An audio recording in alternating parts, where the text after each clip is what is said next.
présenter quelqu'un qui n'est plus à présenter à la Seine-sur-Mer, Madame André Bonifay.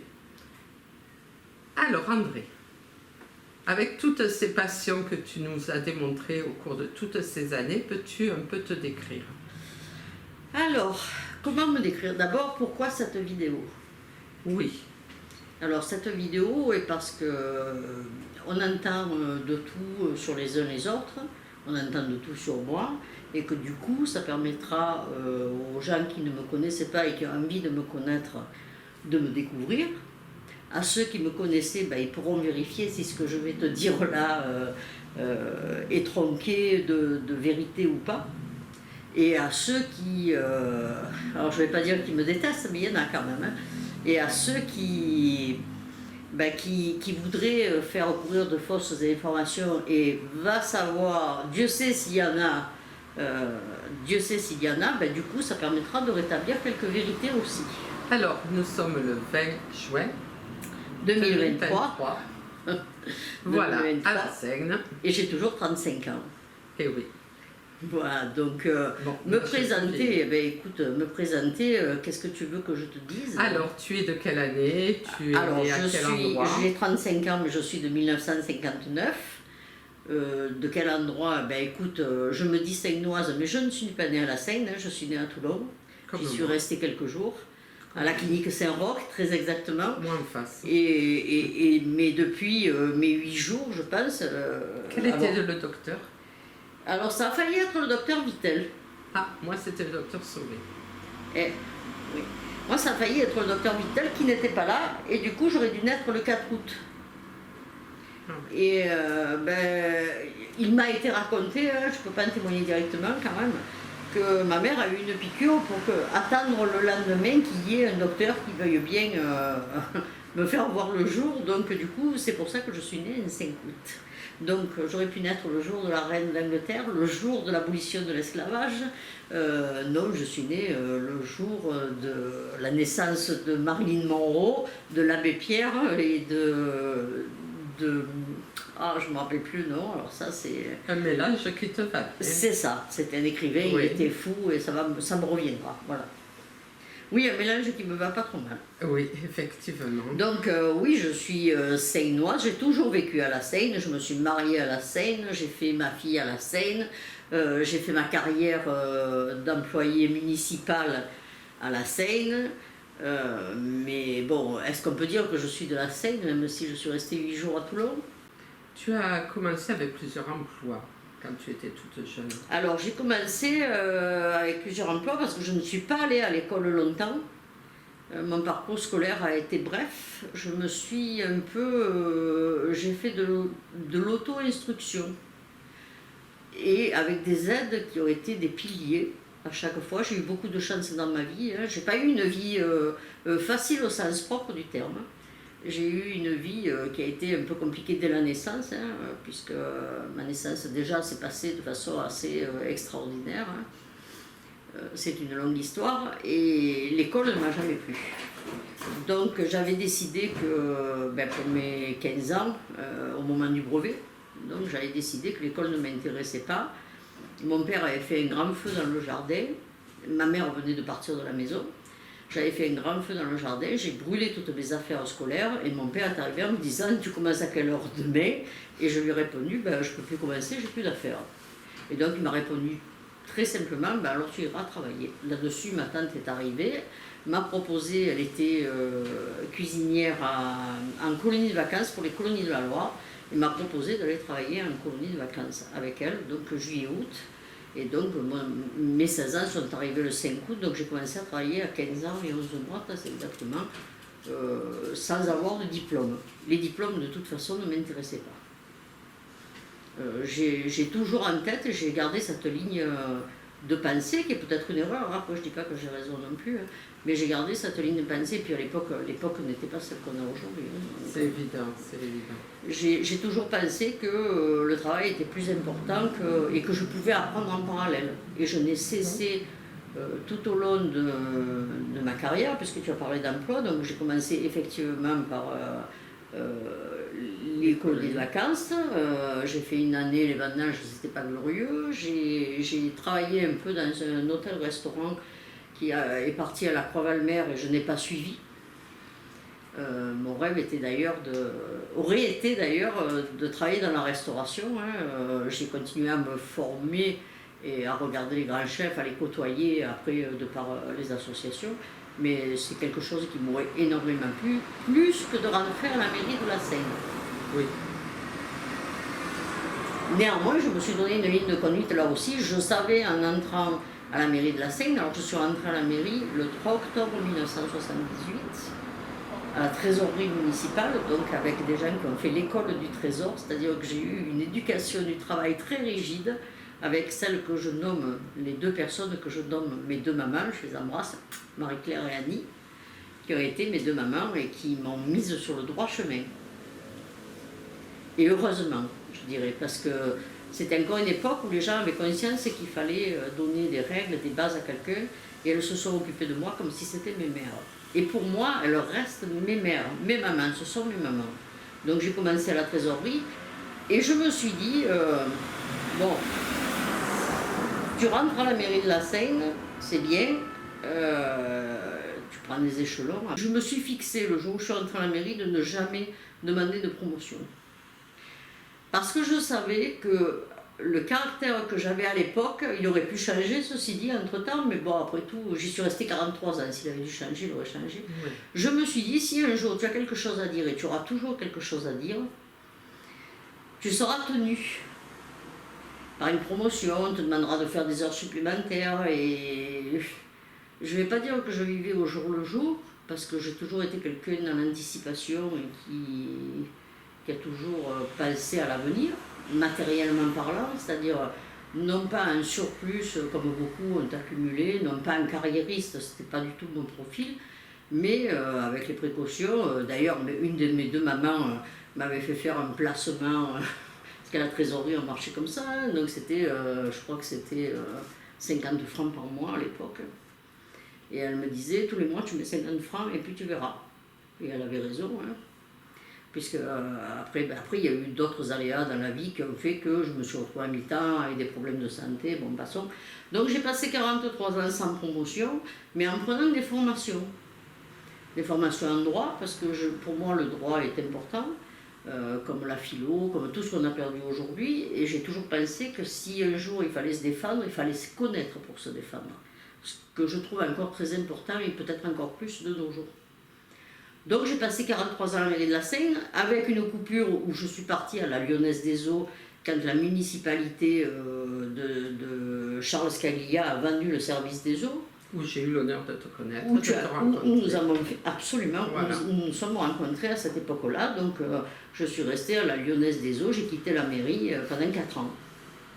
Pendant 4 ans, et puis je me suis rendu compte que la philosophie, le travail me plaisait énormément, les collègues me plaisaient aussi. L'ambiance était bonne, oui. D'autant que je suis passée d'agent de bureau à agent de maîtrise et que je gouvernais un peu le service abonné. Eh oui, tu étais ma chef. Exactement. Voilà. Mais il y avait quelque chose qui ne me plaisait pas, quoi. Les sociétés privées, j'ai été obligée d'y aller, hein. J'ai résisté jusqu'au bout. Bon, on a été tous obligés d'y aller, hein. On ne va pas refaire l'histoire des 81 non plus, mais enfin le service des eaux, d'ailleurs dans les 81, il y en avait un qui faisait partie du service des eaux et qui a démissionné, c'était Jean Andrès. Et quand on dit les 81, on ne parle jamais de lui, on ne parle que des éboueurs, mais bon, il y avait aussi quelqu'un du service des eaux. Et donc, le travail était intéressant, je me suis éclatée, j'ai appris, parce que tous les services où je suis passée à la mairie de la Seine, j'ai appris. Pour moi, ce qui est important, c'est d'apprendre. Mais la philosophie de couper l'eau à des gens qui ne peuvent pas payer n'était pas la mienne. Déjà de base, et une société privée, c'est le rendement. Hein. Après, voilà, on est d'accord ou on ne l'est pas, je ne l'étais pas, donc j'en suis partie, j'ai réintégré à la mairie, au marché public, avec l'ami Claude Mathioli que tu connaissais. Et que ton papa connaissait d'ailleurs, hein, parce que moi je crois d'ailleurs ton père je l'ai connu pendant les marchés publics. Ouais. Je pense que je l'ai connu, ou peut-être au service des eaux. au service des eaux. Oui, au service des eaux, parce qu'on traitait les marchés à une époque. Ouais. Donc voilà, mais... Vous aviez des amis communs. C'est ça, nous avions des amis communs, et puis voilà quoi. Donc mon parcours, ça a été la trésorerie municipale, le service des eaux, la CERC, Société d'entretien et d'équipement des réseaux communaux, filiale de la Lyonnaise des eaux qui est maintenant Dumez, Saez, non pas Saez, Suez, service des eaux, puis j'ai réintégré à la mairie au marché public avec Claude Mathioli. Là aussi, j'ai toujours eu, parce que même au service des eaux, c'était M. Borja, et j'ai toujours eu de très très bons chefs de service. Ça aussi, dans une vie, c'est important. C'est vrai que c'est des piliers. Avoir eu des de très bons chefs, déjà en droit, et qui connaissaient le travail, qui savaient travailler. Ils avaient leurs défauts, mais ils avaient beaucoup de qualités pour moi. Et puis la vie a fait que j'ai été obligée de partir du marché public, mais on ne va pas faire du Zola non plus, on ne va pas faire non plus de la politique tout de suite, ça viendra peut-être un peu plus tard. Et puis, après les marchés publics, il s'est avéré que mes problèmes de santé se sont aggravés, que j'ai fait une première dépression, où je suis restée quelques mois complètement out, et puis j'ai été prise pour la création avec Daniel Paganelli au 3e âge, sur l'université du temps libre. Chose qui t'avait énormément plu. Tout m'a plu. Oui. Dans mon travail, c'est vrai. tout m'a plu. Je t'ai trouvé passionnée. Oui. C'est mon problème de toute façon, Oui, je me passionne pour tout. Hein. Peut-être si j'avais un peu un frein, ça serait... C'est vrai. Voilà, mais oui, j'ai passé de 90, enfin, janvier 2000 jusqu'à 2007, mais 2007 au 3e âge à l'université du temps libre avec la création, c'était un peu un bébé. Daniel, hélas, nous a quittés en 2003. Mais c'était aussi un très bon chef parce que chez lui, les gens, c'était des gens, c'était pas des numéros, c'était pas des fichiers, c'était pas des clients. Au grand cœur. C'était un homme au grand cœur et pour lui, ça c'était hyper important et je pense qu'il m'a transmis cette foi-là. Alors cette fois, FOI, hein, pas cette fois, FOIS. Et du coup, j'ai passé quand même des années à apprendre à danser le tango et le Madison. Et puis à gérer un planning de l'université. Bon, je veux dire, j'ai connu des gens, d'ailleurs quand l'université du temps libre a fermé, on a récupéré une association Sandrine à apprendre l'anglais, l'italien, tout ça. Bon, voilà. Donc c'est une aventure qui a continué un peu après. Après le 3e âge, je suis allée sur, pas chez Yves Rocher, mais presque, sur le ravalement de façade, sur le... Oui, je me rappelle aussi. La maison, ce qu'on appelle maintenant la maison de l'habitat, qui à l'époque s'appelait le centre ancien. Et avant le Mirage, le magasin. Alors, l'emplacement, c'était là où il y avait le magasin Mirage, tout à fait. Tu vois. J'adorais aller. Ben oui, et moi aussi. Et là-dessus, si on se rejoignait, ça a été sur la tenue, les fringues et tout. Donc... Voilà. Et donc la réhabilitation c'était bien, mais mes problèmes de santé se sont une fois de plus aggravés. D'autant que le local a déménagé de Mirage, on est parti dans la rue République où c'était un bâtiment neuf. Je vais peut-être passer sur les 5 millions d'euros que ça a coûté, mais sur l'état qui s'y déroulait dedans. Des murs, tout ça, le sombre, bon, j'ai un problème aussi aux yeux, hein, donc c'était pas fait pour moi. De la maison de l'habitat, puisqu'entre-temps c'est passé maison de l'habitat, je suis passée à la médecine professionnelle après maintes péripéties. Et la médecine professionnelle m'a autant emballé, parce que là aussi, mon chef de service, bon, c'était les DRH. Les DRH n'ont jamais été mes copains. Hein. Ni copains ni copines. Hein. Les DRH, pour moi, il y a eu une époque où les mairies, la fonction publique, on est passé d'un secrétaire général au DRH, directeur des ressources humaines. Il manquait juste le mot humaine, de partout.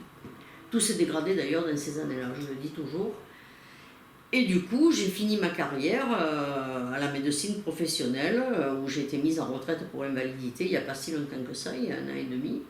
Où j'ai connu des gens extraordinaires aussi, où j'ai fait des formations avec le docteur qui était mon chef, ou quand le docteur qui était mon chef est parti travailler pour une autre boîte, il y a eu un autre docteur qui était aussi bien qu'elle, et je veux dire qui pouvait tout cerner, quoi. Et là aussi j'ai appris un domaine que je ne connaissais pas.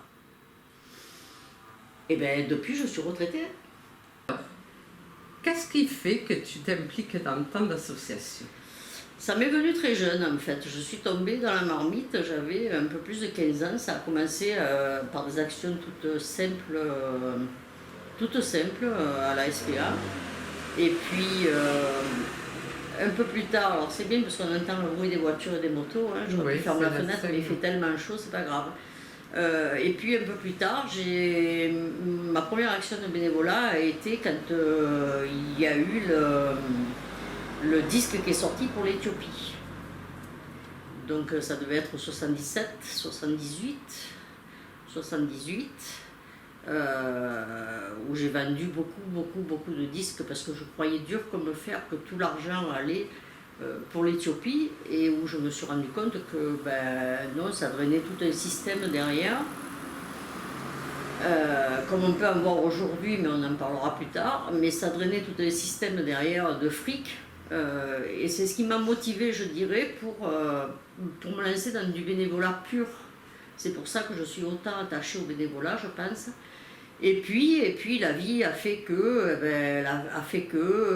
d'histoire en histoire, d'aléa en aléa, des associations se sont créées. J'ai commencé la première association avec Faire du Neuf, mais on en parlera tout à l'heure. Parce que, voilà d'où pourquoi je suis autant impliquée, parce que le bénévolat me tient à cœur et qu'on n'en trouve plus aujourd'hui.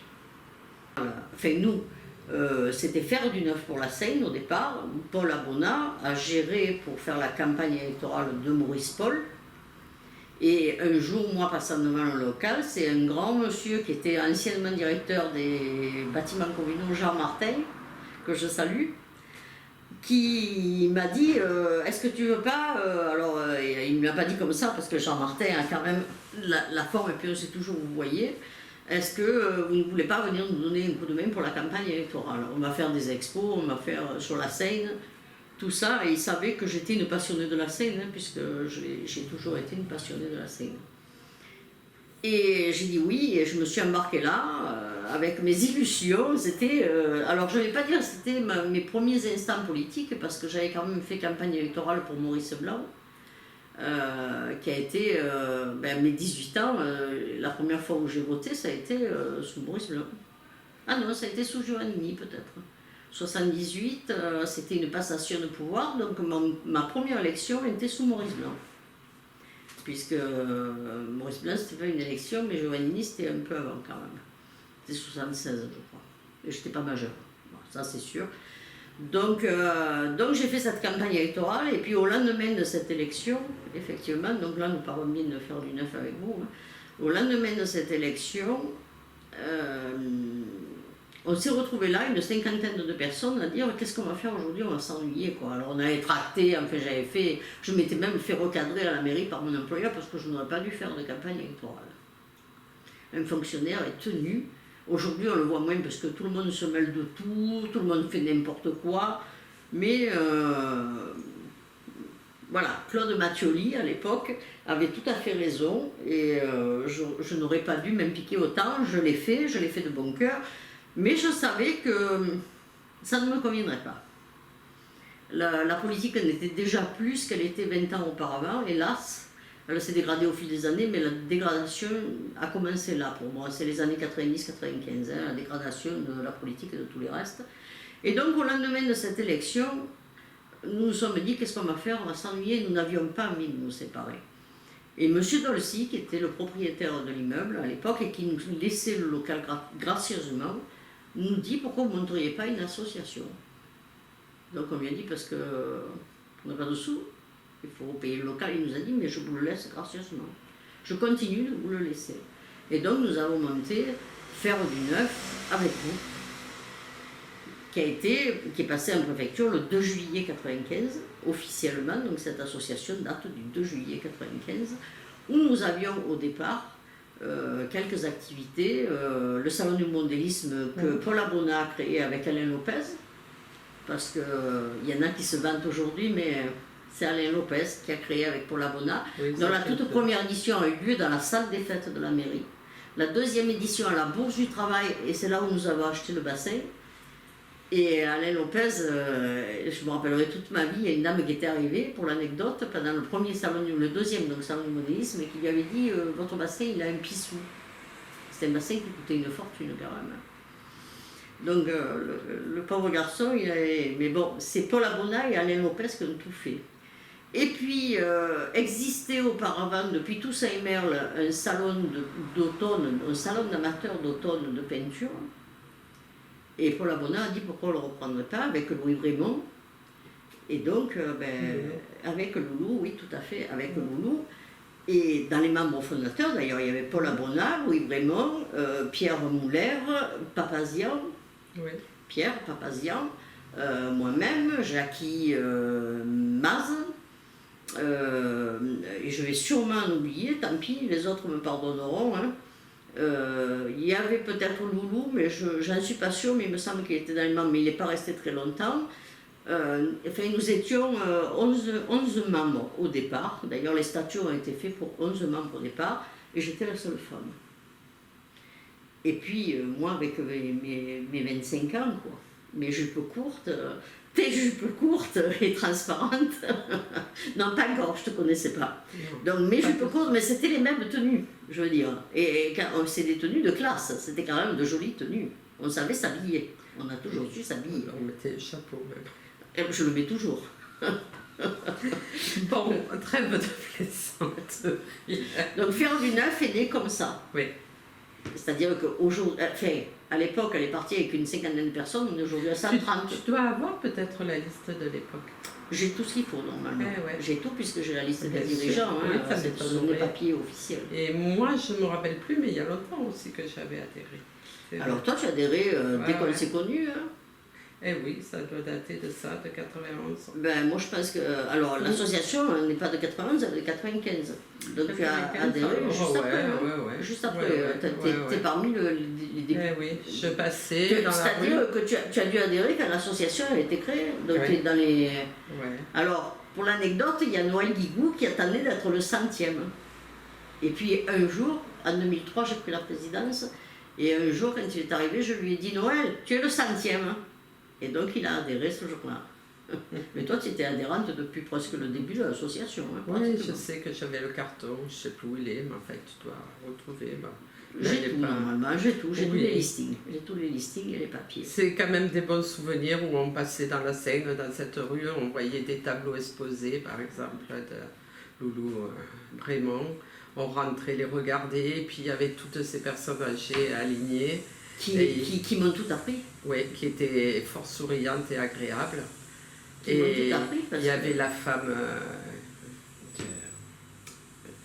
d'Abona qui était là. Odette. Oui, et on parlait un moment, puis après voilà.